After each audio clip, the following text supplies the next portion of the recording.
ٹھیک ہے علامہ صاحب، this one is my last question.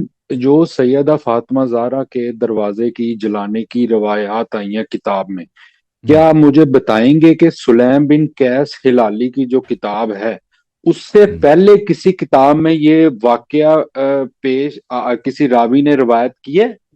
جو سیم تو بن سلیم قیس ہلالی کی کتاب ہے اس.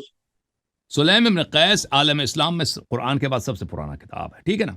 سب سے پرانا کتاب جو ہے کتاب سلیم ہے، کیونکہ سلیم امیر المؤمنین علیہ السلام کے صحابی تھے، اور رسول اللہ صلی اللہ علیہ وسلم کے وفات کے فوراً بعد وہ مدینہ آئے تھے، اور انہوں نے اس زمانے میں کتاب لکھنا شروع کیا تھا، جب اس زمانے میں یعنی بہت پرانا زمانہ.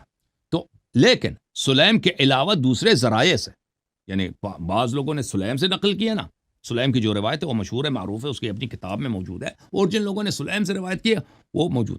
لیکن دوسری کتابوں میں جو سلیم کے بغیر، سلیم کے طریق سے ہے ہی نہیں، ٹھیک ہے نا، تو وہ بہت سارے کتب میں موجود ہیں. وہ میں نے یہاں پہ تقریر کی تھی نا، وہ کہ ایام فاطمیہ میں کہ حضرت زہرا سلام اللہ علیہ کی شہادت لیکن کے علامہ صاحب، احادیث. اصل نہیں روایت تو وہیں سے نہیں آئی ہے نا. نہیں ابان نہیں بن ابی عیاش ایک راوی ہے، نہیں، وہیں سے وہ ایک ساری راوی روایتیں ہے، وہ کتابوں میں ایک گئی ہے. راوی ہے نا، وہ ایک راوی ہے، اس کے علاوہ دوسرے روات نے روایت کی ہے. امام جعفر صادق علیہ السلام نے روایت کی ہے. میں آپ کو بتا دیتا ہوں. آ، امام جعفر صادق سے کیا روایت ہے، مجھے دکھائیں گے؟ بہت بہت سارے روایات ہیں.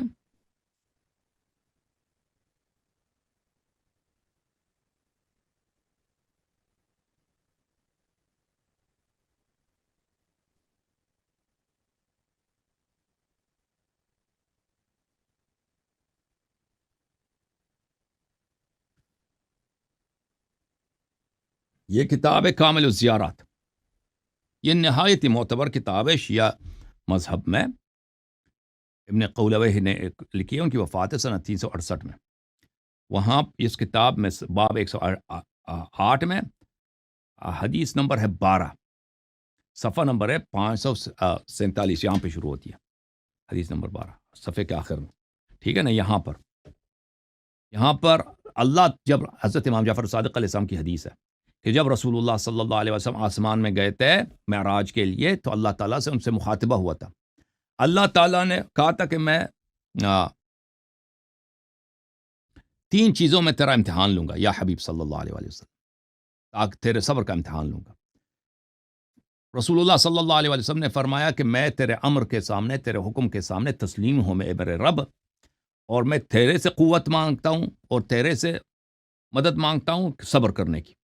تو اللہ کی جانب سے آیا کہ پھر رسول صلی اللہ علیہ وسلم نے دریافت کیا کہ وہ 3 باتیں کون سی ہیں جن سے میرا امتحان لوگے. تو فرمایا کہ پہلا جو ہے بھوک، اور یہ کہ آپ کے پاس جو پیسے آئیں گے، جو مال آئے گا، جو طعام آئے گا، وہ دوسرے فقراء میں آپ تقسیم کریں گے.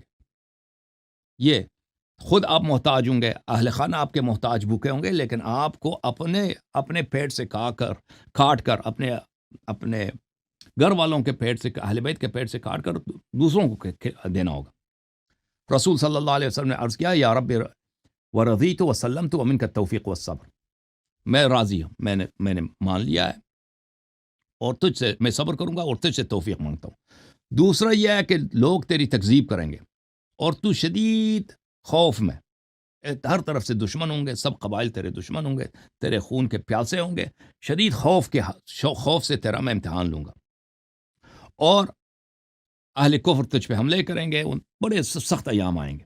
تو رسول صلی اللہ علیہ وسلم نے عرض کیا کہ یا رب میں تجھ سے توفیق مانگتا ہوں، میں راضی ہوں اور میں صبر کروں گا اور تجھ سے مانگتا ہوں. پھر تیسرا جو امتحان ہوگا تیرے اہل بیت، تیرے بعد تیرے اہل بیت کا، وہ قتل کیا جائیں گے، اور وہ ان کو بے گھر کیا جائے گا، اسیری دیکھیں گے، بہت ساری باتیں. تو رسول صلی اللہ علیہ وسلم کو اللہ نے اس وقت بتایا تھا کہ وَأَمَّا بِنْ ابْنَتُكَ، جہاں تک آپ کی بیٹی کا تعلق ہے، اور آج ان کا شب ولادت ہے، ٹھیک ہے نا. یہ حدیث پڑھنا، ان کی غم والی حدیث ان کی ولادت کے موقع پہ مناسب نہیں ہے، لیکن آپ نے سوال کیا. آپ کی بیٹی جو ہے ان پہ ظلم کیا جائے گا آپ کے بعد، اور ان کے حق سے محروم کیا جائے گا، اور وَيُؤْخَذُ حَقُّهَا غَصْبًا الَّذِي تَجْعَلُهَا لَهَا، اور آپ ان کے لیے جو حق معین کریں گے، چور ان غصب کریں گے، ان کو لے لیں گے، ان سے زبردستی چھین لیں گے.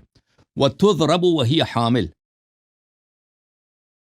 اور ان کو آپ کی امت والے ماریں گے، حالانکہ وہ ان کے پیٹ میں بچہ بھی ہے، اور ان کے یدخل علیہا وعلی حریمہا ومنزلہا بغیر اذن، ان کے گھر میں آپ کے صحابہ ان کے اذن کے بغیر، ان کی اجازت کے بغیر زبردستی داخل ہوں گے، اور ان کو بڑی خواری اور بڑی حد کے حرمت کا احساس ہوگا، لا تجد مانع، اور کوئی ان کو فریاد رس نہیں ہوگا، وتطرح ما فی بطنها من الضرب، اور اس مارنے کی وجہ سے، اس ضرب کی وجہ سے ان کے پیٹ سے بچہ سخت ہوگا، وتموت من ذلك الضرب، اور حضرت صدیقہ طاہرہ سلام اللہ علیہ اسی ضرب کی وجہ سے وہ شہید ہو جائیں گے، دنیا سے چلی جائیں گے، ٹھیک ہے نا۔ یہ حدیث قدسی میں اللہ نے شب معراج رسول اللہ صلی اللہ علیہ وسلم کو بتایا تھا، اس کے راوی کون ہے؟ اس کے راوی امام جعفر صادق علیہ السلام ہے، اور اس کا سلیم سے کوئی تعلق ہی نہیں ہے، اس کے علاوہ بھی مزید بہت سارے روایات ہیں۔ اوکے جناب، متین صاحب سمجھ آئیے؟ علامہ صاحب یہ روایت غلط بھی تو ہو سکتی ہے، ضروری ہے ہر تو کتاب آپ میں کے جو نزدیک لکھا ہے غلط ہو وہ سکتا ہے ٹھیک لکھا ہے؟ کیا؟ ہر کتاب میں جو بھی بات لکھی ہے وہ ہر یہ ٹھیک تو نہیں نہ ہوتی، ہمارے غلط بھی ہو نزدیک یہ سکتی ہے۔ کتاب اگر شیعہ مذہب میں کوئی کتاب صحیح ہے وہ تو یہی کتاب ہے، کتاب ہے کامل الزیارات ہے، یہ نہایت ہی متقن کتاب، صحیح کتاب ہے، ٹھیک ہے نا۔ یہاں اس حد تک کہ یہاں اس کے سند میں اگر کوئی راوی کا ذکر بھی ہو تو کیونکہ اس کتاب میں مذکور ہے، اس کی وجہ سے اس کی تعدیل ہوتی ہے ہمارے ہاں، اس کو عادل کہا جائے گا، کیونکہ اس کی روایت جو کہتے ہیں کامل الزیارات میں، ٹھیک ہے نا، یہ کوئی ایسی بات اچھا نہیں کوئی ہے بھی غلط ہو راوی سکتی ہے۔ آئے گا اس تو پہ یہ جو کوئی بھی مولوی راوی آئے گا اسحاق اس پہ جرح نہیں ہوگی۔ مولوی اسحاق نے جو جھوٹ مشہور کیا تھا کہ شیعوں کے پاس صرف سلیم سے روایت موجود ہے، وہ اس کی یا عدم فہم ہے، عدم اطلاع ہے، یا اس کی جو ہے کیا ہے، اس کی غلط بیانی ہے، جھوٹ لوگوں کو جھوٹ سنایا کہ شیعوں کے پاس جی صرف سلیم کے طریق سے ہے۔ سلیم کے طریق کے علاوہ بہت سارے طرق موجود ہیں، یہ ایک طریق ہے، اس کے علاوہ بھی بہت سارے طرق ہیں، ٹھیک ہے نا بھائی جی۔ ٹھیک ہے آپ نے علامہ صاحب، اوکے، بہت بہت تھینک یو سر، شکریہ۔ خدا حافظ، اللہ آپ کو جزائے خیر دے۔ تھینک یو، خدا حافظ۔ Okay sir. جوم جاؤ، پرواز کرو، کیوں فخر سے سر اٹھا، کیونکہ اللہ تعالیٰ نے تمہیں انتخاب کیا، صراط حق پر صرف تم ہو، صراط ایمان پر صرف شیعہ، کیونکہ اللہ تعالیٰ نے تمہیں انتخاب کیا، صراط حق پر صرف تم ہو، صراط ایمان پر صرف